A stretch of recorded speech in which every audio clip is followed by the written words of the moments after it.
Everyone, Radhe Krishna. नाम सभी को राधे राधे। पुत्रा एकादशी साल में 2 बारी आती है। एक आती है सावन मास में, एक आती है पौष मास में, जो कि 10 जनवरी 2025 में है, यानी कि कल। तो पुत्रा एकादशी की पूजा और इसका पारण का समय क्या रहेगा, पूरी जानकारी आप सभी के साथ अपने इस वीडियो में शेयर कर रही हूँ। और यह व्रत माताएं ज़रूर करें, क्योंकि ये शुक्ल पक्ष की पुत्रा एकादशी है। पुत्र की लंबी आयु, उनकी अच्छी कामना के स्वास्थ्य के लिए किया जाता है यह व्रत। जिनकी संतान है वो अपनी संतान की अच्छी कामना के लिए इस व्रत को करती है, और जो निसंतान है, जिसको संतान की प्राप्ति नहीं हुई है अभी तक, वो इस व्रत को करेंगे तो उससे कहा जाता है कि संतान की प्राप्ति होती है। और इस व्रत के नियम कुछ खास होते हैं, जिसमें तिल का प्रयोग किया जाता है। तो आपके साथ शेयर कर रही हूँ कि ये एकादशी पूजा विधि हम कैसे सरल तरीके से अपने घर पे करेंगे। यह व्रत पूरा दिन रखा जाएगा 10 जनवरी को, और अगले दिन 11 तारीख को सुबह 7 बजे के करीब हम इसका पारण करेंगे। तो पारण करके हमारा यह व्रत पूर्ण होता है। और ये माह जो है पौष मास का है, मैंने आपको बताया, इसमें तिल का ही प्रयोग किया जाता है। तो इस पूजा में तिल का आसन दे रहे हैं हम विष्णु और लक्ष्मी माता को। यहाँ पे जो भी आप पूजा कर रहे हैं, जैसे कि हम अपने लड्डू गोपाल जी को रखते हैं, यहाँ पे स्नान कराएंगे, इसमें तिल डाल के स्नान कराएंगे। यहाँ पे गर्म पानी लिया है, तो लड्डू गोपाल जी बाल रूप में है, तो इनको गर्म पानी से स्नान कराती हूँ। साथ में इसमें मैंने गंगा जल मिला लिया। आप चाहे तो पंचामृत से भी स्नान करा सकते, कच्चे दूध से भी। तो यहाँ दक्षिणावर्ती संघ से मैंने शालिग्राम भगवान जी को और लड्डू गोपाल जी को दोनों को स्नान कराया है।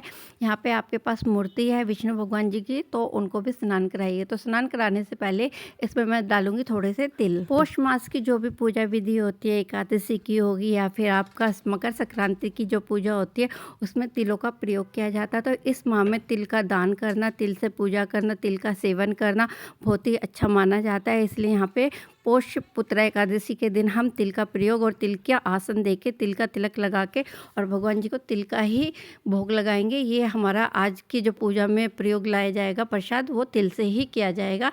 तो यहाँ पे देखिए, अब मेरे जो छोटे से बाल गोपाल हैं, लड्डू गोपाल, इनको मैं स्नान जो शुद्ध जल और गंगा जल से करा रही हूँ। यहाँ पे ये गुनगुना मैंने जल ले रखा है, इसमें भी मैंने थोड़े से तिलों को मिला लिया है। तो ये सफ़ेद तिल भुने हुए हैं। तो सबसे पहले यहाँ पे चरणों में हम इनका जल देते हैं, फिर इनके हाथों पे, फिर इनके पूरे शरीर पे।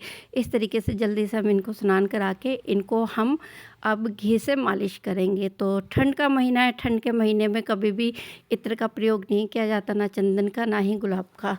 तो यहाँ पे जब भी हम ये पूजा करते हैं, तो ये जो जल होता है ना, इसको हम प्रसाद के रूप में ग्रहण करते हैं। अगर आपने व्रत रखा हुआ है तो आप थोड़ा सा तिलक अपने माथे पे लगाइए, नहीं तो आप इन्हें पेड़ों में भी डाल सकते हैं। तो देखिए, अब यहाँ पे मैं देसी घी से अपने छोटे से लड्डू गोपाल जी की मालिश कर रही हूँ। तो नहाने के बाद मालिश ज़रूर करती हूँ मैं। और ये शरीर में तेल की मालिश ज़रूर की जाती है। तो देसी घी, सरसों के तेल से सर्दियों में मालिश ज़रूर करिएगा, नहाने से पहले भी और नहाने के बाद भी इनको तेल ज़रूर लगाया जाता है, घी लगाया जाता है।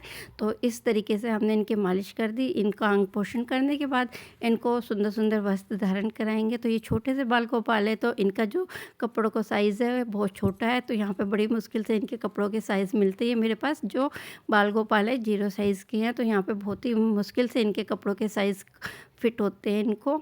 तो हमेशा बड़े ही आते हैं, मैं 0 साइज़ की लेती हूँ, फिर भी इनकी पोशाकें थोड़ी बड़ी ही रहती है इनको। तो यहाँ देखिए कितने सुंदर से मेरे बाल गोपाल तैयार हो गए हैं। हरे रंग की पोशाक पहनाई है, मुकुट पहनाया है, साथ में इनकी कलकी लगा दी है, मोर पंख मैंने इनके लगा दिया है। साथ में मैं इनको बांसुरी दे दूँगी। तो इनकी जितने भी प्रिय चीज़ें होती है ना, साथ में उनके रखते हैं हम। फिर इसके बाद हमने इनको आसन दिया। तो यहाँ पे आसन पे मैंने इन्हें स्थापित कर दिया। तो विष्णु भगवान, लक्ष्मी माता जी की तस्वीर रखी है, साथ में मैंने शालिग्राम भगवान जी और लड्डू गोपाल जी, और साथ में यहाँ पे अब मैं इनको शॉल भी उड़ा दूँगी। तो दक्षिणावर्ती शंख की लक्ष्मी माता के रूप में हम पूजा करेंगे। और ये देखिए मेरे पास सूखी हुई तुलसी जी की लकड़ी है, जिससे आज हम दिया बाती करेंगे। तो ये दिया बाती के लिए मैंने सूखी हुई लकड़ियाँ जो होती है ना तुलसी जी की, इन्हें मैं दिया बाती के प्रयोग में लाती हूँ एकादशी की पूजा के दिन। बाती के लिए मैंने एक मोटी सी डंडी ले ली है, और पूजा में हमने तिल का प्रयोग किया। तिल की मिठाई लिए भोग प्रसाद के लिए। यहाँ पे तुलसी जी के दल लिए खूब सारे। हमने तुलसी जी के दल पहले से तोड़ के रख लिए थे। यहाँ पे फूल चाहिए होते पीले, लाल फल ज़रूर चाहिए होती है। और ये देखिए, मैं सर्दियों में इस तरीके से ना बाती दीपक बना के रख लेती हूँ, जिससे आसानी होती है। सुबह जल्दबाजी में पूजा जब हम करते हैं तो आसानी होती है। इस तरीके से हम ये दिया बना के रख लेते हैं देसी घी का। तो ये मेरे पास एक मोल्डर है जिसमें मैं ये घी डाल के दीपक बना लेती हूँ। तो इस तरीके से हमारी पूजा करने में आसानी होती है और ये बहुत ईज़िली बन जाते हैं। देखिए इसमें घी डाल देंगे आप ये, और रुई की जो बाती होती है इसको इसमें ऐसे इस तरीके से डाल देंगे ना, तो अपने आप ही जम जाती है, क्योंकि ठंड का महीना बहुत जल्दी घी जम जाता है। इसलिए यहाँ पे 2 जोड़े के साथ मैं दीपक प्रज्वलित कर रही हूँ। एक मैं घी का दीपक, साथ में तुलसी जी का लकड़ी का दीपक। तो ये दोनों दीपक मैं एक साथ जोड़े के साथ जलाऊँगी आज।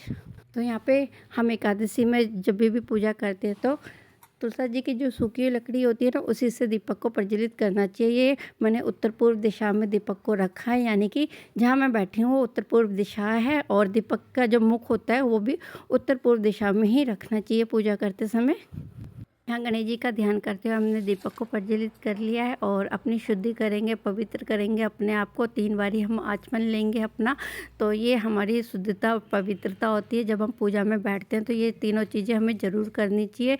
सबसे पहले स्नान कराना चाहिए देवी देवता को, उसके बाद अपना भी शुद्धि और पूजाकरण करने से पहले ये सारी चीज़ें हमें करनी होती है। अब संकल्प लेते हैं। तो संकल्प जब हम लेते हैं पूजा करते समय, हमें कोई भी व्रत रख रहे हैं तो हमें संकल्प लेना होता है।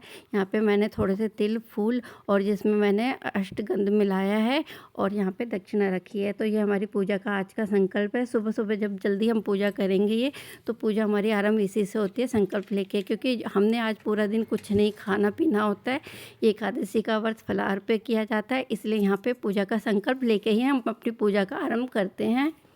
फिर इसके बाद मैं तिलक धारण करूँगी। तो तिलक सबसे पहले हमने शालिग्राम भगवान जी को अष्टगंध का तिलक लगाया है। अष्टगंध का तिलक हम त्रिशूल की तरह लगाएंगे और इनको विष्णु भगवान जी की तस्वीर को, साथ में लक्ष्मी माता को लाल सिंदूर अर्पण करेंगे। मैंने लड्डू गोपाल जी को भी तिलक लगाया है, साथ में यहाँ पे मैंने दक्षिणावर्ती शंख को भी।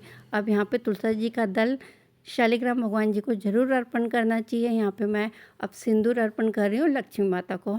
तो यहाँ पे आज विशेष पूजा की जाती है एकादशी के दिन विष्णु भगवान और लक्ष्मी माता की। और तो यहाँ पे लक्ष्मी जी की कृपा पाने के लिए विष्णु भगवान जी के साथ ज़रूर ये पूजा करनी चाहिए। यहाँ पे जब भी मैं विष्णु भगवान जी की पूजा करते हैं तो लक्ष्मी माता की पूजा ज़रूर करनी चाहिए। उनको लाल सिंदूर अर्पण करना चाहिए, वस्त्र रूपी कलावा हम इनको अर्पण करेंगे।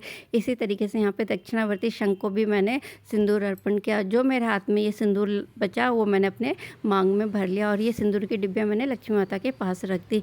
इस तरीके से ये लक्ष्मी माता और विष्णु भगवान जी की पूजा को आज के दिन ज़रूर करना चाहिए, एकादशी वाले दिन। यहाँ पर लड्डू गोपाल जी को भी मैंने अब भोग प्रसाद में तुलसी जी का दल उनके हाथों में रखा है, उनकी बांसुरी उनके पास रख दी है। और इस पूजा का जो महत्व होता है वो होता है पुत्र प्राप्ति या पुत्र की लंबी कामना के लिए। जो भी आपकी संतान है उनकी दीर्घायु, उनकी मंगल कामना के लिए ये व्रत रखा जाता है। तो इस पूजा में फलों को ज़रूर रखा जाता है 2 जोड़े के साथ। तो फल आप कोई भी ले सकते हैं, अमरूद, सेब। तो यहाँ पे फल ज़रूर रखेंगे हम पूजा में। यहाँ पे मीठे में मैंने प्रसाद में रखा है तिल के। तो तिल पोष माह चल रहा है तो तिल का प्रसाद रखा जाता है। यहाँ पे भोग में मैंने तिल का प्रसाद रखा है। ये भुने हुए तिल है जो हम यहाँ पे पूजा में सबको अर्पण करते हैं। तो पोष एकादशी, पुत्रा एकादशी में तिल का प्रयोग किया जाता है, इसलिए यहाँ पे मैंने सूखे तिल भी रखे हैं, साथ में ये फल रखे हैं। तो जिनकी संतान नहीं होती है वो इस व्रत को ज़रूर करें, और जिनकी संतान है वो अपनी संतान की दीर्घायु, लंबी कामना के लिए, कुशल कामना के लिए ये व्रत जरूर करा करें। तो यहाँ पे साल में 2 बारी पुत्र एकादशी आती है, एक सावन में आती है और एक आती है पौष माह वाली। तो यहाँ पे अब ये हमने पूजा विधि कर ली है। साथ में अब हम शालिग्राम भगवान जी को जनेऊ भी जरूर धारण कराएंगे और लक्ष्मी माता को वस्त्र रूपी कलावा हम अर्पण करते हैं। तो इस तरीके से हम यहाँ पे ये पूजा विधि करते हैं। और पूजा करने के बाद हमें कथा जरूर करनी चाहिए। तो कथा एकादशी की मेरे पास पुस्तक है जिसमें पुत्र एकादशी की कथा है, जो हम इसको पढ़ेंगे। अगर आप उपवास नहीं भी रखती है ना, तो आप इस कथा को ज़रूर पढ़ा कीजिए। एकादशी के दिन अगर हमने व्रत नहीं रखा और हम सिर्फ कथा भी सुनते हैं ना, तो उसका भी पूर्ण फल हमें प्राप्त होता है, मोक्ष की प्राप्ति होती है, सभी पापों का नाश होता है। इसलिए एकादशी के दिन कथा को जरूर सुनना चाहिए, पूजा एकादशी की ज़रूर करनी चाहिए। इससे बहुत ही ज़्यादा पुण्य की प्राप्ति होती है। और यहाँ पे संतान जिसकी नहीं है उनको संतान की प्राप्ति होती है, संतान की दीर्घायु होती है, उनकी सुरक्षा कवच बना रहता है। इसलिए पुत्रा एकादशी की पूजा हमेशा करते रहना चाहिए। दोस्तों, उम्मीद करती हूँ कि आपको मेरी ये पूजा पाठ की वीडियो पसंद आ रहे होंगे।